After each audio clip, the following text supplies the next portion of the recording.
Ward number 9ના વિવિધ વિસ્તારોમાં 1,85,00,000ના ખાતમુહૂર્ત કરવામાં આવ્યા હતા। વડોદરા શહેરમાં વોર્ડ નંબર 9 સયાજીગંજ વિધાનસભા વોર્ડ નંબર 9 વિવિધ વિસ્તારોમાં 1,85,00,000ના ખાતમુહૂર્ત કરવામાં આવ્યા હતા, જેમાં વોર્ડ નંબર 9માં આવેલ દિવ્ય દર્શન પાર્ક સોસાયટી આંતરિક ડ્રેનેજ રસ્તાનું ખાતમુહૂર્ત કરવામાં આવ્યું હતું અને બીજી તરફ CH વિદ્યાલય આવેલ સંસ્કાર ટેનામેન્ટ કોમન પ્લોટમાં ફ્લેર બ્લોકનું ખાતમુહૂર્ત કરવામાં આવ્યું હતું। એવી રીતના સયાજીગંજ વિધાનસભા વોર્ડ નંબર 9માં આવતા વિસ્તારોમાં વિવિધ વિસ્તારોમાં ખાતમુહૂર્ત કરવામાં આવ્યું હતું, જેમાં ખાસ ઉપસ્થિતિમાં સયાજીગંજ વિધાનસભા ધારાસભ્ય કે રોકડિયા તથા વોર્ડ નંબર 9ના પૂર્વ કાઉન્સિલર રાજેશભાઈ આયરે તથા વોર્ડ નંબર 9 યુવા councillor Shrirang Rajesh Ayre, ward number 9 councillor Umiksha Vasava, ward number 9 councillor Narsinh Chauhan, ward number પ્રમુખ અને કાર્યકર્તાઓની હાજરીમાં વોર્ડ નંબર 9ના વિસ્તારના વિવિધ વિસ્તારોમાં ખાતમુહૂર્ત કરવામાં આવ્યા હતા, જેમાં મીડિયા સમક્ષ સયાજીગંજ વિધાનસભાના ધારાસભ્ય કે રોકડિયાએ પ્રતિક્રિયા આપી હતી। વોર્ડ નંબર 9 સયાજીગંજ વિધાનસભામાં આજે લોક ઉપયોગી કાર્યોના 1,85,00,000ના ખર્ચે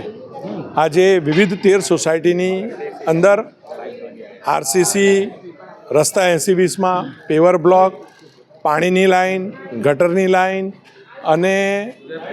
નાના ટીપી રોડના કાર્પેટિંગના કામો 1,85,00,000ના ખર્ચે 13 જેટલા કામોનું આજે ખાતમુહૂર્ત કરવામાં આવ્યું છે। વોર્ડના કાઉન્સિલરો જે રીતે પ્રજાની વચ્ચે સતત રહીને પ્રજા પાસેથી કામ લાવીને 80-20ના કામો હોય કે સરકારની ગ્રાન્ટ હોય કે કોર્પોરેશનની ગ્રાન્ટનો ઉપયોગ કરીને આ કામો અમે સૌ કરાવી રહ્યા છે। હું કોર્પોરેશનની અમારી આ કોર્પોરેટરોની ટીમ, અમારો એની સંગઠનની ટીમ આ બધાને અભિનંદન પણ આપું છું કે જાગૃત રહીને સોસાયટીએ ફરીને લોકોને જોડીને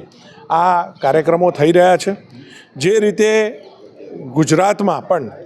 વિકાસની એક અવિરત વંજાર ચાલી છે। માનનીય મુખ્યમંત્રી પણ વડોદરા આવીને દર 3-4 મહિનામાં 700-800 કરોડના ખાતમુહૂર્તને લોકાર્પણ કરી રહ્યા છે, ત્યારે લોકોની અંદર વિશ્વાસ વધુ સુદૃઢ થયો છે અને લોકો પણ પોતાના કામો વધુ ઝડપથી થાય અને લોકો પણ પોતાના કામો બધા જ કામો થાય એના માટે સતત અમારી ઓફિસ પર અને અમારા કોર્પોરેટરનો સંપર્ક કરતા હોય છે અને એના માધ્યમથી આજના સૌ કામો થયા છે। હું તમામ લોકોને આશ્વસ્ત કરું છું, ઝડપથી આ કામો પૂર્ણ થશે।